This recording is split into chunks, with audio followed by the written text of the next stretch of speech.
Hello friends, welcome to Children's Liturgy.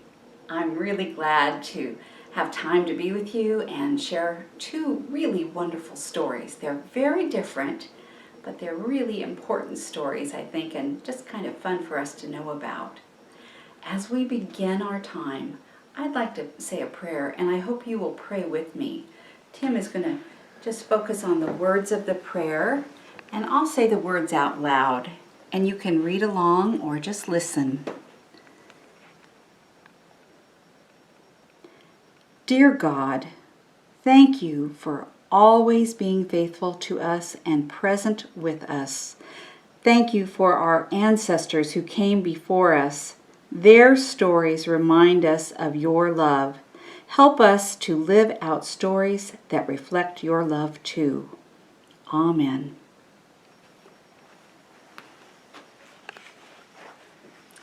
Ancestors.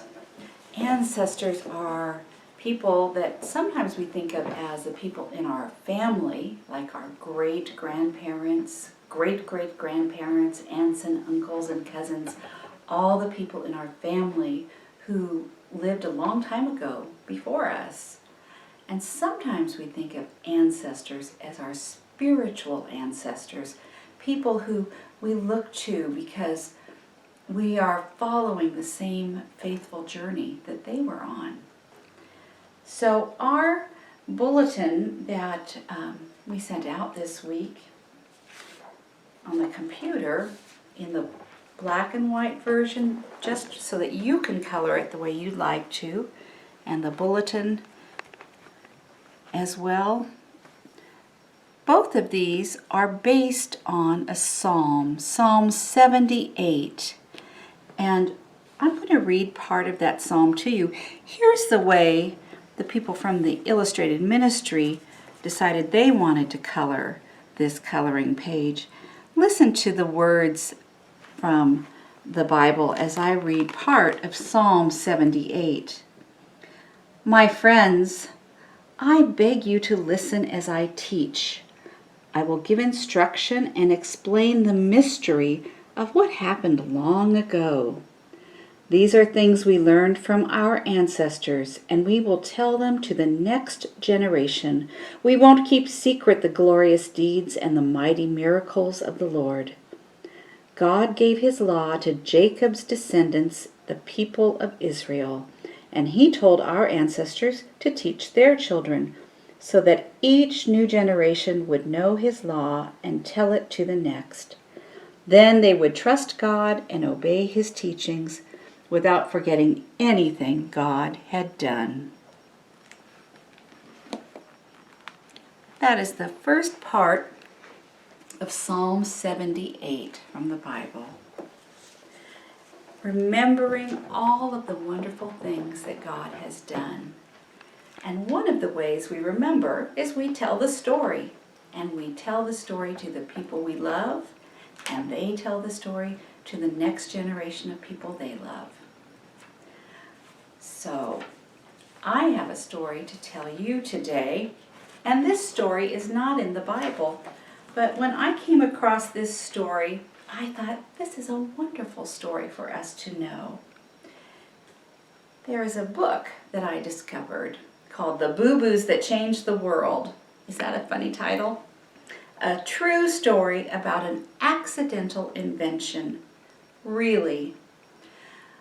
One of the reasons this caught my attention, friends, is I've been thinking about how many weeks and now months we have been praying every day, every week, every month, that the scientists and the doctors and the researchers will find a vaccine to help us get better and to be able to fight the COVID-19 virus.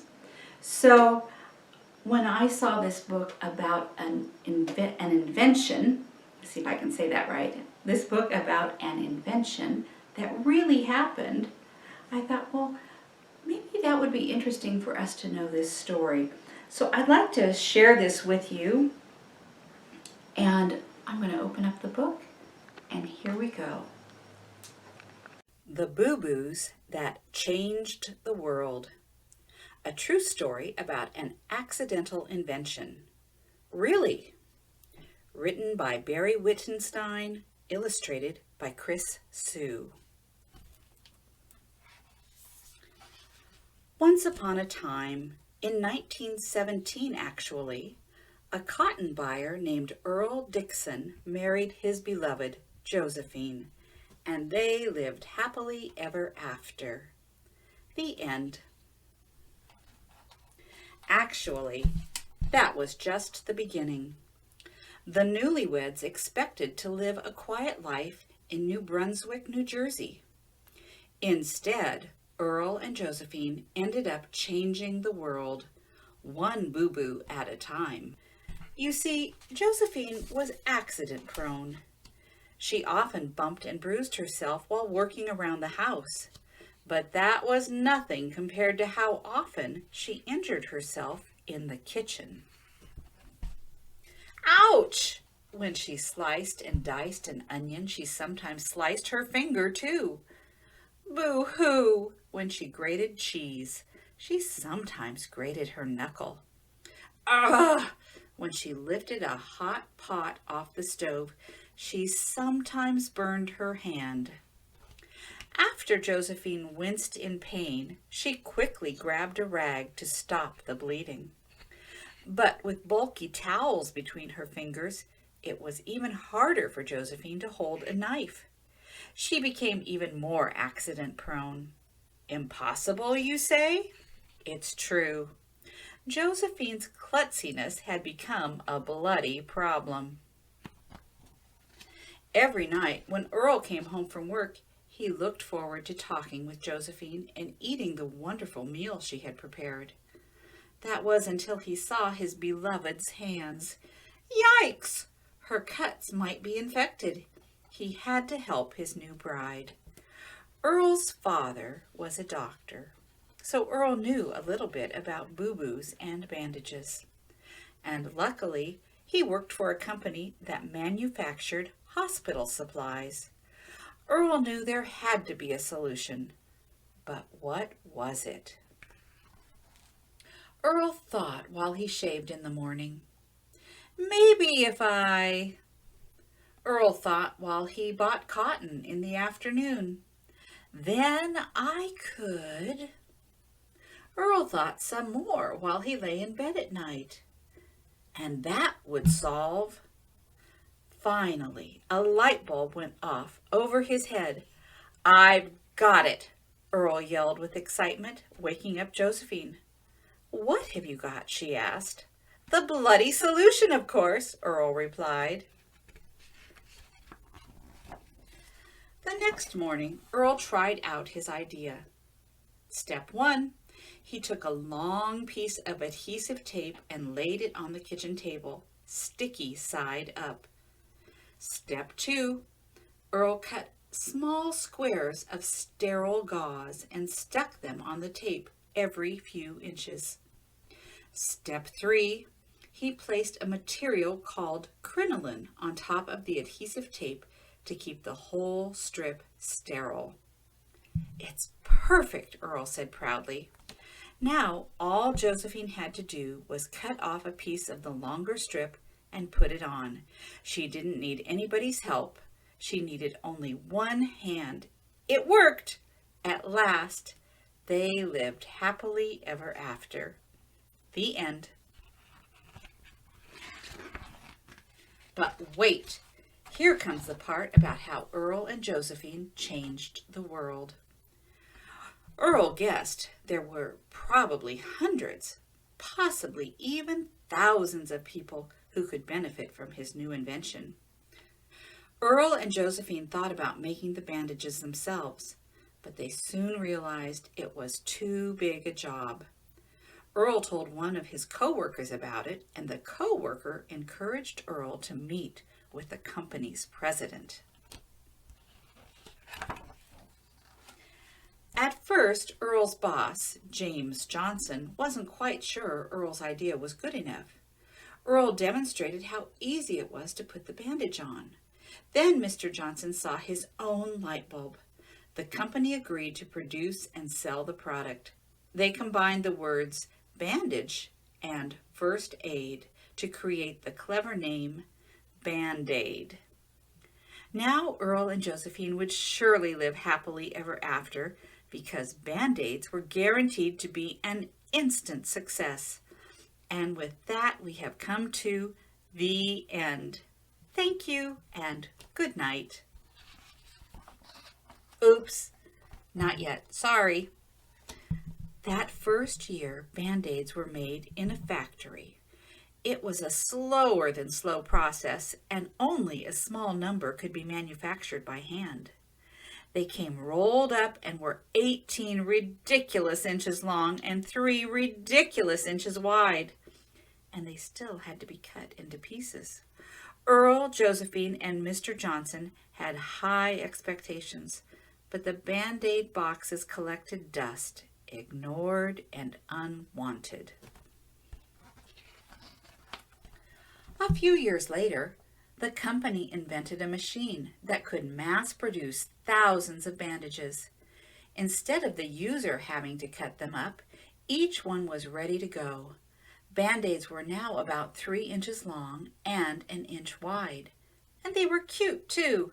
Each one had a little red string to pull in order to open the paper wrapper. Success! Band-Aids flew off the shelves. The end. Not really. Unfortunately, even with the cute red string and the convenient size, the public wasn't sold on the idea. Mr. Johnson knew there had to be a solution. What happened next was truly a stroke of genius. The company decided to give the Band-Aids away. Mr. Johnson wondered who needed self-adhesive bandages the most. And then that light bulb went off again. The Boy Scouts, of course. All those fall down, climb up, scratched elbows, scraped knees boys got plenty of cuts. It didn't take long before the mothers of those rough and tumble boys saw how handy the little bandages were. That did it. Earl and Josephine's invention was a smash. During World War II, the company sent millions of free Band-Aids to the brave soldiers fighting overseas. In the years that followed, Band-Aids were made in different sizes, colors, and designs. Some even had pictures of cartoon characters on them. And that continues to this day all over the world. From boisterous hot dog vendors in Brooklyn, fancy French winemakers, tired taxi drivers in Denmark, and English bobbies on bicycles to daredevil skateboarders in Saskatchewan, king crab fishermen in Alaska, sweaty Ugandan soccer players, and applauding audiences at the Bolshoi Theater in Moscow. The sounds of ahiya, wah, and ouch echo still, but not for long. Because soon those snivels and sobs of pain are silenced by Earl and Josephine's accidental boo-boo invention. And that is the happiest ending of all. The end. Really. Well, this was a fun book for me to read. Did you know about this story? I never really thought about how Band-Aids were invented or when they were invented. This kind of surprised me that it wasn't until the, 1920 or so, that these really came into being something that you could go to the store and purchase. These early packages, the design they had remind me of the pictures sometimes, even though the cross here is white, but it makes me think of the Red Cross. Something very simple that you can identify and think, oh, that's something that I can use if I need medical help right there. I wonder if you have a favorite kind of Band-Aid. I have a lot of Band-Aids at my house that are very plain, but it's good to have them around for little accidents that happen. But I wondered, did you know that Band-Aids come in all kinds of packages? You probably know that already, don't you? I found Pippa Band-Aids at the store, and I found Star Wars Band-Aids at the store, and so many more. I wonder, it would be fun maybe if you are traveling around the world in a different country. Of course, this will be after we're all better from COVID and we can take a big long trip again. But I wonder what the bandages look like in other countries. I wonder what kind of packages they have. So I bought these, and what I'm going to do is I'm going to save them so that if you ever have a boo-boo at church, we'll have some fun Band-Aids to have on hand. I'm going to put a few things aside so that I can tell you, one more thing. And I forgot to show you this picture. Here is the couple from our story. Can you see? His shirt collar is different than men wear today. So this was back in the 19 teens and 20s. You can see his wife has on a dress in the style of the day. So this is when they were a young couple, first married, and then this is a picture of them when they were much older and they had been married for a long time. So Earl and Josephine Dixon, real life people that someone made a story about. I read a note by the author, and he said, you know, I had to make up the dialogue. I had to make up the words in the story that they say to each other because I wasn't really sure what they said. So he used his imagination, but he had a lot of other information that he could share that he knew about, and I think because they probably kept some notes from the company where they made the Band-Aids, they had a lot of information. So that's a new story for me, maybe for you too. Put those Band-Aids aside and we'll keep those safe at the church for the next time we're all together. I have one more, what I think is a remarkable story. And this story happened a few years ago, and it happened to a young girl. She created something new and wonderful.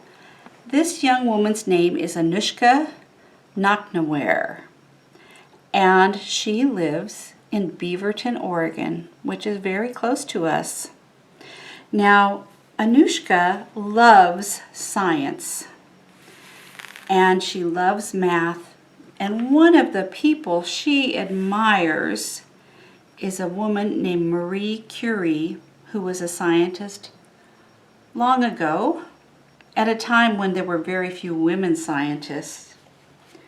Anushka heard about something that concerned her. She heard about people having what is called a chronic wound. And I put those words on this picture. Chronic wound. Something chronic means something that goes on and on and on. And a wound is like a sore or something that needs to, an injury, something that needs to get healed. And what Anushka realized is there were so many people who have a chronic wound that requires a special Band-Aid. Now, a Pippa Band-Aid is not enough of a Band-Aid to help if you have a very serious chronic wound. You need a special kind of what we sometimes call a sterile dressing, which means it's a very, very clean, special bandage to put on your injury. And if, let me see how I can show you the right order of, if you create the right bandage, Anushka thought, that bandage can tell the doctor or the nurse when it's time to change the bandage. So she created something very, very, I don't know what to say, just remarkable and wonderful. And this bandage actually has some computer parts in it, and it lets the caregiver, the doctor or the nurse, it lets them know when it's time to take the old bandage off and when it's time to put the new bandage on. And if you change the bandage at the right time, it helps the person's wound or their injury, it helps that to heal better and faster. Here is Anushka working at home. She decided she would try to figure out how to create something, and I'm not exactly sure what part of her process she's in at this point, but she's just working. She said she worked in her garage. They sort of set it up like a laboratory for her. And she ended up creating this very special bandage, and then she went to a big science fair, bigger than a science fair at her school even. She was in middle school at the time. She was 13 years old, and she competed in a big science fair that was put together by the Google company. And guess what happened? When she went to that science fair, she won the first prize for the best invention that year. And you can see she's holding what is the prize. And usually if people win a first prize, sometimes it comes in a very shiny gold cup or silver or something. Well, her prize was made out of Legos, because along with Google, the people at Legoland in Denmark helped to sponsor this event. You can see all of the winners of the science fair, all the different winners won a prize that was made out of Legos. And Anushka won, even though it's made out of Legos, it's kind of gold colored. So she won the first prize, and part of her prize was that she and her parents got to travel to Denmark and go to Legoland, which was kind of a really fun thing to do. This all happened in the year 2016, and she was 13 years old. I think she turned 14 at some point when many exciting things were happening for her. And there's a picture here. She was on the news here, on the local TV news, and they did a story about her. And when you're done watching this video, you can find on the computer, we put the link to the story that was on the news about Anushka. Another thing that we've added for you to watch is a speech she made. You can see her here. She's making her speech, and she has a microphone so the people in the audience can hear her. And she was at a special conference, and people come to these and give presentations, and they're called TED Talks, and they're about new technology and new exciting things that are being discovered and worked on in the field of technology and education. And she was invited to give a talk, and we also have the link to her TED Talk on the computer. So I hope that maybe you can watch that, or your parents would like to watch that with you. So Anushka was very, very, I think, excited and happy to have all of this happen.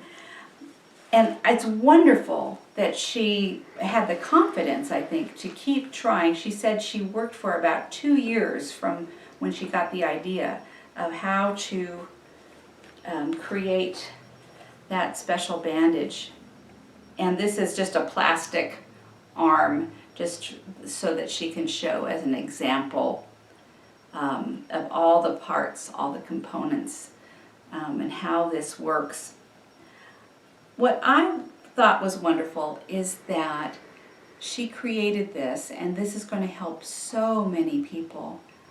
And she created it from a place of joy and a place of creativity and curiosity, things that made her happy to learn more about. And she spent hours and hours and hours trying to figure out this problem, and she just stuck with it, and she's obviously very, very smart, as are all of these young people who were there at the Google Fair that day.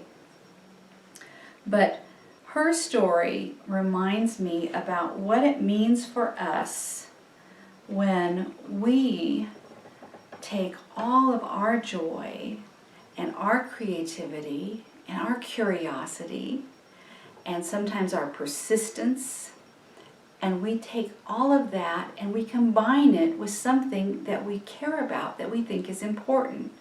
She cared about helping other people. She knew that it didn't make any sense for people to have to suffer if only they could figure out how to make a better bandage. And she figured it out. Maybe other people have been working on that too, and they just didn't get it figured out as quickly as she did. Well, I believe that there is a whole world, a big, wide world, where there are all sorts of opportunities like this. A big world where there might be a need or an opportunity for something to change and something to get better. And sometimes we're lucky enough to combine what we love, what makes us feel so good to do, to combine our joy and have our joy, our deep joy, the joy we feel way down deep in our heart, that joy that goes all the way through us, our deep joy, when we can combine that so that it intersects or it crosses with a need or an opportunity to help someone else in the world. That's what we often call ministry. It's why we do something in the world in the name of God's love. And not everyone might put those same words to their reason behind why they do what they do. But when we do something to help someone else in the world in the name of God's love, and we are using our best gifts, our best ideas, our biggest heart, our most persistent selves, when we never give up and we use all the gifts that God gave us to help someone else, then we are practicing our ministry in the world. So I just loved the story. I loved learning about this young woman. I had heard about her a few years ago, and it was so much fun for me to do a little bit more research about her. So I hope you'll take some time and watch the videos that we have. And you can find lots and lots of good information and read it on the computer. And I guess one other fun thing, do you know one of the places that sparked her interest in science? A place called OMSI. Have you ever been to OMSI? Well, she grew up right in our own neighborhood here, right in the Portland area, and she went to OMSI as a little girl, and she loved the experiments, And that just got her more and more excited about science. So there may be things that come along in your life. It may not be science. It may be something more in the arts or in some other form of learning. But it gives you that great joy to help someone else and to use all the gifts that God gave you. I say hooray. I say go for it. Good for you. So I want to say thank you to our ancestors who came before us, like the couple that changed the world one boo-boo at a time. And thank you to our young pioneers, our young explorers who are leading the way in change. Thank you to our family that came before us, that maybe have been a great example to us, and our spiritual family. When we remember, we can say our prayer one more time. When we remember to thank God, we might want to say, Dear God, thank you for always being faithful to us and present with us. Thank you for our ancestors who came before us. Their stories remind us of your love. Help us to live out stories that reflect your love too. Amen. Friends, I know you reflect God's love every time you share your love and share your light in the world. I hope you'll do that this week, and I hope that we'll have time to be together again very soon. Take care. Bye now, friends.